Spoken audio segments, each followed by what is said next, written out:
ঠাম্মা তুমি এগুলা কি করছো? সেটা উন্তি। চ্যাটা? কটা চ্যাটা বুনেছো এতদিন? বুনেছি একটা। কই দেখি, দেখাও। নেই তো। দিস এই তোমার বয়স কত? আমার বয়স 70-80 বছর। তা তোমার কি হয়েছে, এরকম ভাই রয়েছে কেন? হ্যাঁ, তোমার কি হয়ে? এখন কত রোগ ব্যাধি।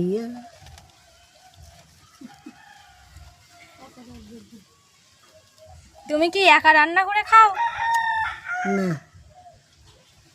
আমি রান্না করতে পারিনি। কেন? আর বউরা রান্না দেয়। তাই চ্যাটা বুনে খাও? ওই দুটো একটা চাটা বুঝে দিয়ে যাবো আর কি আর। আচ্ছা, ঠিক আছে।